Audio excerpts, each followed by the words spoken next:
Good morning. Today topic వచ్చేసి మనం మీనా మొదటి భాగం పార్ట్ 7 అనేది వాయిస్ ఓవర్ ఇస్తున్నాను, విని ఆనందించండి. రాత్రి నాన్నగారు చెప్పిన దాన్ని బట్టి నాకు నిజంగా కమలత్తయ్య వాళ్ళని చూడడానికి చాలా హుషారుగా అనిపించింది. ఎలాంటి వస్తువులు లేని పల్లెటూరు, పాడి పంట పుష్కలంగా ఉండే సంసారం, మట్టి ఇంటిలో నేల మీద కిరోసిన్ లాంతర పెట్టుకుని దాని చుట్టూ గుండ్రంగా కూర్చుని చదువుకునే పిల్లలు, పైన కప్పులే స్నానాల గదులు, బావి నీళ్లు. నాన్నగారు ప్రతి చిన్న విషయం వర్ణించి చెప్తుంటే శ్రద్ధగా చెవులు అప్పగించి వింటున్నాను. నాకు ఆ ఇల్లు, ఆ పరిసరాలు కళ్ళ ముందు కదలసాగింది. అప్పటికప్పుడు వెళ్ళి ఆ పరిసరాల్లో తిరగాలన్నంత ఉత్సాహం వచ్చింది. మర్నాడు నాన్నగారు లేవగానే వెళ్ళి టెలిగ్రామ్ ఇచ్చి వచ్చారు. ముందు ఉత్తరం రాయాల్సిన అవసరం లేదన్నారు. నేనెప్పుడు వెళ్ళినా వాళ్ళు నన్ను ఆనందంగా ఆహ్వానిస్తారని చెప్పారు. సారథి వచ్చేసరికే నాతో పాటు తను కూడా లేకుండా పోతే ఇద్దరం కూడబలుక్కున్నట్టు అవుతుందేమోనని సందేహించారు. కానీ లేకపోతే తను కూడా నాతో వచ్చేవారే. బ్యాంక్లో నా పేరు మీద ఉన్న అకౌంట్లో నుంచి ఒక 500 రూపాయలు అప్పు ఇవ్వమని అడిగారు నన్ను. అప్పుడప్పుడు అవసరానికి నా దగ్గర అప్పు తీసుకుని మళ్ళీ వడ్డీతో సహా ఇచ్చేయడం అమ్మకి నాన్నగారికి ఇద్దరికీ అలవాటే. బ్యాంకు నుంచి డబ్బు తీసుకుని సరాసరి బజారు వెళ్ళాం. నా దగ్గర తీసుకున్న 500 రూపాయలు పెట్టి నాన్నగారు రాజేశ్వరికి ఒక ముత్యాల గొలుసు కొన్నారు. తన దగ్గర ఉన్న 200 పెట్టి మిగతా పిల్లలందరికీ బట్టలు కొన్నారు. అవి కొంటున్నంతసేపు వాళ్ళ రూపు స్వభావాల గురించి నాకు వర్ణించి చెప్తూనే ఉన్నారు. తిరిగి ఇంటికి వచ్చేసరికి మధ్యాహ్నం అయింది. నేను పెట్టె సర్దుతుండగా నాన్నగారు వచ్చి దగ్గర నిలబడ్డారు. ఎంబ్రాయిడరీ చేసిన నైలాన్ జార్జెట్ చీరలు 1, 2 మాత్రం ఉంచి మిగతావన్నీ తీసేశారు. వెంకటగిరి, ఉప్పాడ జరీ చీరలు పెట్టుకోమన్నారు. స్లీవ్లెస్ జాకెట్లు వద్దన్నారు. అక్కడున్నన్ని రోజులు 2 జడలు మానేసి 1 జడ వేసుకోమన్నారు. సాధ్యమైనంత వరకు వాళ్లల్లో ఒక పిల్లగా కలిసిపోమని, ఎలాంటి అబ్బెరికం లేకుండా చనువుగా ప్రవర్తించమని కోరారు. నాకిదంతా తమాషాగా, కలలా, గమ్మత్తుగా ఉంది. నేను ఇంతవరకు నా వెంట అమ్మని కానీ నాన్నగారు కానీ లేకుండా ఎక్కడికి వెళ్ళలేదు. నేనెన్నడూ చూడని వాళ్ళ దగ్గరికి, అందులోనూ అమ్మకి వాళ్ళు పొడంటే గిట్టని వాళ్ళ దగ్గరికి సరిగ్గా సారథి వస్తున్న సమయంలో ఇక్కడ లేకుండా వెడుతున్నాను. అమ్మకి ఇదంతా తెలిస్తే ఏమవుతుందోనని విచిత్రంగా, కుతూహలంగా చెక్కలిగిలి పెడుతున్నట్టుగా అనిపించసాగింది. ఆ రాత్రే ప్రయాణం. నాన్నగారు నేను ఎలా వెళ్ళాలో వివరంగా కాగితం మీద వ్రాసి ఇచ్చారు. అది ఎంత స్పష్టంగా ఉందంటే ఎలాంటి కొత్త వాళ్ళైనా సరే కళ్ళు మూసుకుని వెళ్ళే సరాసరి నిమ్మలూరులో ఆ ఇంటి ముందు నిలబడవచ్చు. రాత్రి అయింది. స్టేషన్కి వెళ్ళాల్సిన టైం దగ్గర పడుతున్న కొద్దీ నాకు భయంగా, బెంగగా, అత్యద్భుతంగా, అపురూపంగా అనిపించసాగింది. భయం వేయడం లేదుగా మీనా? నాన్నగారు హఠాత్తుగా అడిగారు. తల అడ్డంగా తిప్పాను. నీకు ఏదైనా ఇబ్బంది అనిపిస్తే? లేదు, అలాంటిదేమీ లేదు, తెచ్చిపెట్టుకున్న ధైర్యంతో అన్నాను. స్టేషన్కి మేము వచ్చేసరికి రైలు అప్పటికే ప్లాట్ఫామ్ మీదకి వచ్చి ఆగి ఉంది. నేను లోపల ఎక్కి కూర్చున్నాను. 5 నిమిషాల్లో ట్రైన్ కదలబోతోంది. నాన్నగారు హఠాత్తుగా నా చేయి పట్టుకుంటూ, మీనా, ఏం భయం లేదు, సంకోచం ఏమాత్రం వద్దు. నీకు ఎప్పుడు వెనక్కి తిరిగి రావాలనిపిస్తే ఆ క్షణంలో వచ్చేయి ఏం అన్నారు. నేను అలాగే అన్నట్టు తలూపాను. అత్తయ్యని అడిగానని చెప్పు అన్నారు. తలూపాను. రైలు కూత వేసింది. నా ఒళ్ళు జల్లుమంది. వెళ్ళిన వెంటనే టెలిగ్రామ్ ఇప్పించు. అలాగే. రైలు కదిలింది. నాన్నగారు క్రిందకు దిగారు. జాగ్రత్త సుమా, మళ్ళీ నిన్ను చూసే వరకు నాకు ఎలాగో ఉంటుంది, చెయ్య ఊపుతూ అన్నారు. నేను కూడా చెయ్య ఊపాను. ప్లాట్ఫామ్ మీద నిలబడి నాన్నగారు క్రమంగా వెనక్కి అయిపోయి చివరకు కంటికి కనిపించకుండా అదృశ్యమైపోయారు. రైలు వేగాన్ని పుంజుకుంది. నాకు ఒక్కసారి ఒళ్ళంతా వెచ్చటి వడగాల్పు కొట్టినట్టుగా వేడెక్కింది. గుండెల్లో మొదలైన సముద్రం హోరులాంటి శబ్దం చెవుల వరకు పాకింది. ఒంటరిగా వెడుతున్నాను అనే ఊహ భయంగా మారి వెన్నెముక మీద జరజర పాకటంతో శరీరం అంతా గగురు పొడిచింది. ఒక్క క్షణం అంతా అయోమయంగా అనిపించింది. మరుక్షణంలో గిర్రమంటూ కళ్ళు తిరిగాయి. స్పృహ తప్పి క్రింద పడిపోతానని అనుకుంటూ 2 కళ్ళు గట్టిగా మూసుకున్నాను. మనుషుల్లో ఆత్మ సంయమన శక్తి అని ఏదో ఉంటుంది అంటారే, అది నాలో కూడా ఉన్నట్టు ట్రైన్ బయలుదేరిన కొద్దిసేపటికే నాకు తెలిసింది. ఎన్నడూ కనీసం రిక్షా అయినా ఎక్కని వాళ్ళని బలవంతంగా స్మృతితో కుదిపేసి భూమి చుట్టూ ప్రదక్షిణం చేసి రమ్మనమంటే భయంతో వెళ్ళేలా బెదిరిపోతారో అలా బెదిరిపోయిన నా మనసు క్రమేపీ కుదుటపడసాగింది. నేను అనుకున్నట్టుగా నాకు స్పృహ తప్పలేదు. చెవుల్లో హోరుమంటూ వినిపిస్తున్న శబ్దం కాస్తగా తగ్గిపోసాగింది. ప్రపంచం యథాప్రకారంగానే ఉంది. నా చుట్టూ ఎంత క్రితం కళ్ళు ముక్కులు గల వింత జీవాలుగా కనిపించిన జనం ఇప్పుడిప్పుడే మామూలు మనుషుల్లాగా కనిపించసాగారు. కిటికీ దగ్గర నిలబడి నాన్నగారికి వీడ్కోలు ఇచ్చి మళ్ళీ నా స్థానంలోకి వెళ్ళి కూర్చోబోయే ఈ కాస్త సమయంలోనే నాలో ఇంత భూకంపం వచ్చి మళ్ళీ శాంతించింది. రైలు ఎక్కడం అంతగా అలవాటు లేని నేను రైలు ఊపికి లయగా ఊగిపోతున్న నా శరీరాన్ని స్థిరంగా నిలబెట్టడానికి కాస్త శ్రమ పడాల్సి వచ్చింది. నేను కూర్చునే బెర్త్ ఎదురుగా ఒక సూటు వాలా కూర్చుని ఉన్నాడు. బంగారు ఫ్రేమ్ ఉన్న కళ్ళద్దాలు పెట్టుకున్న అతను నా వైపు తినేసేలా చూడటం నేను గమనించాను. అమ్మా సారథి, ఈ జాతి పక్షులు ఈ ప్రపంచంలో చాలా ఉన్నాయే అనుకున్నాను.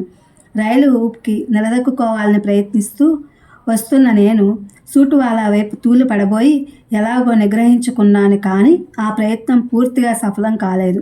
ఎదురుగా ఉన్న ఒక అలవావిడ ఒళ్ళో వెళ్ళి పడ్డాను.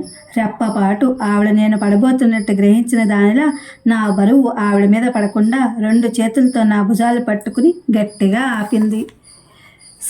ఐఎమ్ సారీ, క్షమించండి గబగబా అనేశాను. సమాధానంగా ఆవిడ ఏం అనలేదు. కానీ తనేం నొచ్చుకోలేదన్నట్టు చల్లని చిరునవ్వు నవ్వింది. నేను ఆవిడ ప్రక్కనే ఉన్న నా స్థానంలో కూర్చున్నాను. ఎదురుగా ఉన్న సూటు వాళ్ళ గోల్డెన్ ఛాన్స్ ఏదో కాస్తలో తప్పిపోయిన వాడిలా చూస్తూ కూర్చున్నాడు. నాకు తెలుసులే నీ వెధవ ఆలోచన అనుకున్నా. ఒంటరిగా కూర్చోవలసిన నేను ఏం చేయాలో తోచన నేను ఎడమ చేయి నోట్లో పెట్టుకుని వేళ్ల గోళ్ళని కొరకటం ప్రారంభించాను. గోళ్ళు కొరుకుతున్నట్టు నటిస్తూనే ఓరకంటితో నా ప్రక్కనున్న ఆవిడని పరిశీలించాను. వంగపండు రంగు వరయూరి చీర కట్టుకుంది.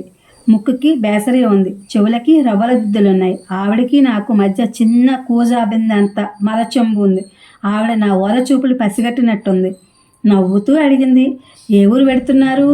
బెజవాడ. ఎవరున్నారు అక్కడ? మా అత్తయ్య. అంటే మేనత్త? అవునన్నట్టు తల ఊపాను. తర్వాత ఆవిడేం మాట్లాడలేదు. కొద్దిసేపు అయిన తర్వాత మీరు ఏ ఊరు పెడుతున్నారు నేను అడిగాను. మెడ్రాస్. ఎవరున్నారు అక్కడ? మా అమ్మాయి. తర్వాత మా ప్రసంగం ఎలా పెంచాలో నాకు తెలియలేదు. బహుశా అదే మా అమ్మ అయితే మీ అల్లుడు ఏ ఉద్యోగం చేస్తాడు, అతని జీతం ఎంత, అవన్నీ అడిగేదేమో. నాకు అడగాలనిపించలేదు. నా ఆలోచనలన్నీ వేరే దిశ వైపు పరుగులు తీస్తున్నాయి. అత్తయ్య వాళ్ళు ఏం చేస్తుంటారు ఈ పాటికి? సరాసరి నేను వెళ్ళి గుమ్మంలో నిలబడతాను. కమలత్తయ్య అని కేక వేస్తాను. ఏ కంది పచ్చడో చేస్తున్న అత్తయ్య రుబ్బడం మానేసి పరిగెత్తుకొస్తుంది. పిల్లలంతా కూడా బిలబిలలాడుతూ బయటకు వస్తారు. నన్ను చూసి వాళ్ళంతా తెల్లబోతారు. నేను అదేదో పుస్తకాల్లో లాగా చటుక్కున వంగి ఆవిడ పాదాలకు నమస్కారం చేస్తాను. నేను మీనాక్షిని అత్తయ్య, మీ తమ్ముడు కూతుర్ని అంటాను. మా అమ్మే మా తల్లి అంటూ ఆవిడ లేవనెత్తి నా బొగ్గలు పుణుకుతుంది. రైలు లయతో పాటు ఊహల అలల మీద ఉయ్యాలవుతున్న నాకు మీ నాన్నగారు ఏం చేస్తారు అంటూ ప్రక్కనున్న అరవావిడ కంఠం వినిపించడంతో ఈ లోకంలోకి వచ్చాను. లాయర్. పేరేమిటి? హనుమంతరావు. ఏ హనుమంతరావు? చెప్పాను. ఏమిటి అందావిడ ఆశ్చర్యంగా. తర్వాత ఆవిడ నన్ను ఊపిరి ఆడకుండా చాలా ప్రశ్నలేసింది. చాలా కబుర్లాడింది. దూరంగా మఫ్లర్ చెవులు చుట్టూ కట్టుకుని వెనక్కు తలవాల్చి కునికిపాట్లు పడుతున్న ఒక ముసలాయన్ని చూపించి, మా వారు. వారికి మీ నాన్నగారు బాగా తెలుసు. ఒకసారి మీ నాన్నగారు మా ఇంటికి వచ్చారు కూడా అంది. అలాగా అన్నాను.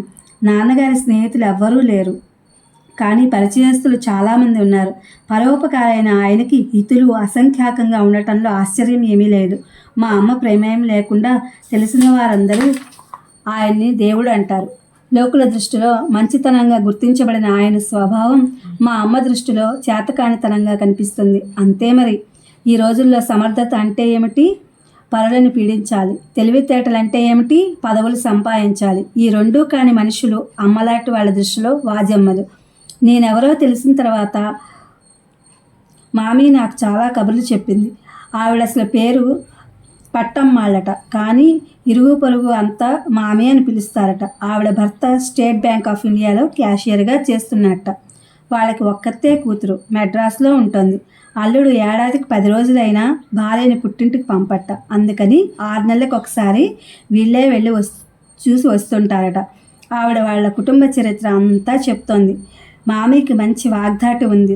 తను చెప్పే కబుర్లు ఎదుటి వాళ్ళు ఒళ్ళు పోకుండా వినేట్టు చేయడంలో భలే నేర్పురుంది. ఎంతో సుదీర్ఘంగా భారంగా గడుస్తుందనుకున్న సమయంలో ఆవిడ పుణ్యమా అని ఆకాశంలో కారువిల్ విమానంలో రివ్వున వేగంగా పరిగెత్తింది. నిద్రలేమి అంటే ఏమిటో ఏనాడు ఎరగని నేను తూగటం ప్రారంభించాను. ఆవిడ జరిగి నన్ను కాస్త నడవ వాల్చమంది. పడుకున్నాను. గంటైనా కాకముందే బెజవాడ వచ్చేసింది అంటూ నన్ను లేపింది. ఉలిక్కిపడి లేచి కూర్చున్నా. రైలు ఆగింది. బయట తెల్లవారుతోంది. నా గుండెల్లో మళ్ళీ ధన్ ధన్ టక్ టక్ మొదలైంది. అలా మొదలైనప్పుడల్లా నాకు అతిగా వాగేయాలనిపిస్తుంది. కానీ మామీ నాకు మాట్లాడే అవకాశమే ఇవ్వడం లేదు. అడ్రస్ వ్రాసి ఇచ్చింది. తను 10 రోజుల తర్వాత మెడ్రాస్ నుంచి హైదరాబాద్ తిరిగి వస్తానని, నన్ను తప్పకుండా వాళ్ళ ఇంటికి రమ్మనమని మరీ ఆహ్వానించింది. అలాగే వస్తానని వాగ్దానం చేశాను. అక్కడ ట్రైన్ చాలాసేపు ఆగడం వల్ల వాళ్ళతో పాటు దిగి ముఖం అది కడుక్కుని ఇడ్లీ తిని కాఫీ తాగారు. నా చేత తాగించారు. అయ్యంగారు రైల్వే పోర్టర్ని పిలిచిన నా బెడ్డింగు అతని నెత్తినకెత్తారు. మామీ దగ్గర సెలవు తీసుకున్నాను. పొడుగ్గా ఉన్న ప్లాట్ఫామ్ మీద చకచకా నడిచి ముందుకు వచ్చేస్తున్న నేను అప్రయత్నంగా వెనక్కి తిరిగి చూశాను.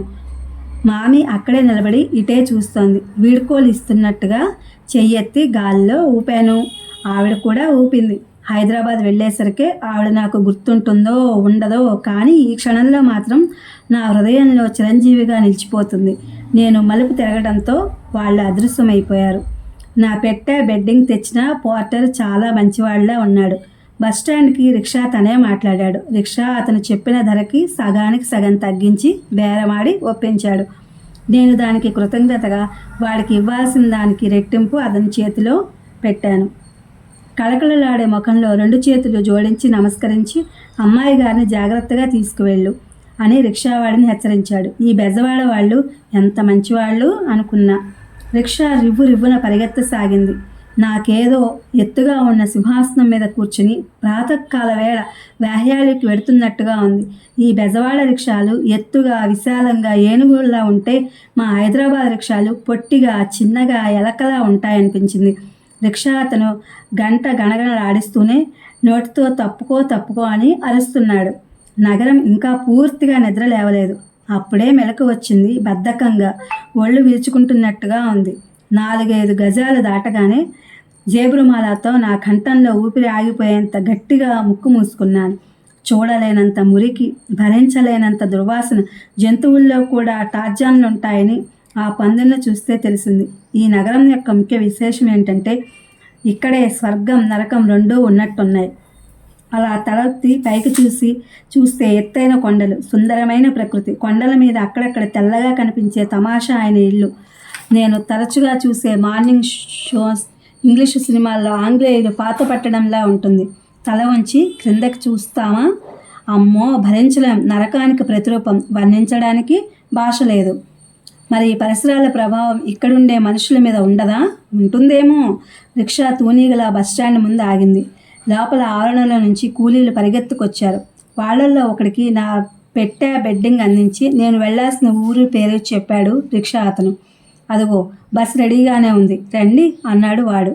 రిక్షా వాడికి ఇవ్వవలసిన దానికంటే 1 పావలా ఎక్కువ చేతిలో పెట్టాను. వాడు కూడా నమస్కారం చేశాడు. కానీ రైల్వే పోర్టర్లా వీడి ముఖం మాత్రం వికసించలేదు. ఇంకో ₹1/2 ఇద్దామా?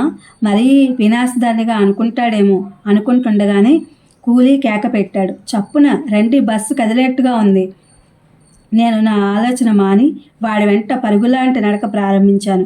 నేను ఎక్కేసరికి బస్సులో జనం నిండి ఉన్నారు. కొద్దిగా మాత్రమే సీట్లు ఖాళీగా ఉన్నాయి. అడ్డరోటు నాకు తెలియదు, మీరు చెప్పాలి అన్నాను కండక్టర్తో. అలాగే అన్నాడు అతను. నేను కూర్చున్న చోట సరిగా నా ముందు సీట్లో తెల్లగా బొద్దుగా ముఖాన విభూతి రేఖలతో ధవళ వస్త్ర కిరీటధారి అయిన ఒక బామ్మగారు కూర్చుని ఉంది. ఆవిడని చూడగానే నా కళ్ళు తళతళలాడాయి. బామ్మగారి లాంటి వాళ్ళతో స్వయంగా ముఖాముఖి మాట్లాడే భాగ్యం నాకు ఇంతవరకు లభించలేదు. ఈ సువర్ణ అవకాశం వదులుకోదలుచుకోలేదు. నేను కూర్చున్న సీట్లో నుంచి లేచిపోయి ఆవిడ ప్రక్కన ఖాళీగా ఉన్న చోట కూర్చున్నాను. తిరిగి చూసింది ఆవిడ. నేను నవ్వబోయాను. ఆవిడ ముఖం చిట్లించి నేను తగిలితే తను ఎక్కడ మైలపడిపోతానో అన్నట్టుగా దూరంగా జరగ కూర్చుంది. ఆశాభంగం పొందిన నా మనసు చివుక్కుమంది. ముఖం తిప్పుకుని బస్సులో మిగతా వాళ్ళ వైపు చూడసాగాను. వాళ్ళందరిలో నేను పరదేశిగా విడిగా ప్రత్యేకంగా కనిపిస్తున్నాను. ఇది ఫ్రెండ్స్ పార్ట్ 7 అద్దనపూడి సులోచనారాయణ గారి మీనా నవల మొదటి భాగం. ఇది మీరు విని ఆనందిస్తారనుకుంటున్నా. Please my channel like, share, subscribe and comment. Thank you for watching. Thank you for our support.